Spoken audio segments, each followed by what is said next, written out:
Hello বন্ধুরা, আসসালামু আলাইকুম। পাপড়ি মাশরুম অ্যান্ড অ্যাগ্রো ফার্মের পক্ষ থেকে সবাইকে শুভেচ্ছা। আশা করি সবাই ভালো আছেন।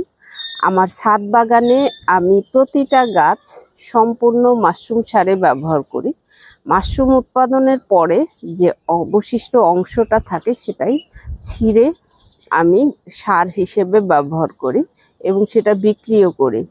আমার প্রতিটা গাছ কোনো মাটি ব্যবহার করা হয় না। আমার গাছের ফলন আপনি দেখলেই বুঝতে পারবেন যে প্রতিটা গাছ, ছাদে সাধারণত ফলন কম হয়, কিন্তু আমার ফলনগুলো দেখলে আপনি বুঝতে পারবেন যে মাশরুম সার গাছের জন্য কতটা উপকারী। কারণ এই ফলগুলো আপনি মাটিতে লাগিয়ে দেখতে পারেন, ফল গাছে এত ফলন কখনোই হবে না, অথবা অন্য কোনো সার মিশ্রিত করে যখন আপনি ব্যবহার করবেন তখনও কিন্তু এত ফলন কখনোই আসবে না।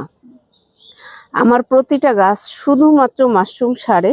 অনেকে মনে করে থাকেন যে এত নরম নরম একটা ভাব, সেক্ষেত্রে কি গাছ ঠিকভাবে থাকে?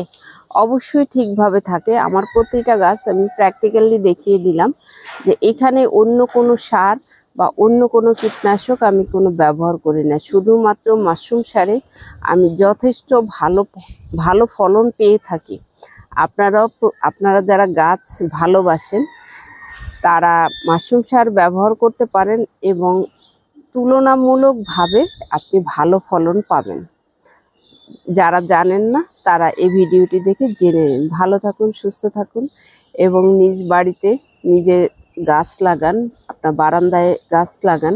আপনার যেখানেই জায়গা থাকুক সেখানেই আপনি গাছ লাগাতে পারেন এবং মাশরুম সারটা ব্যবহার করতে পারেন।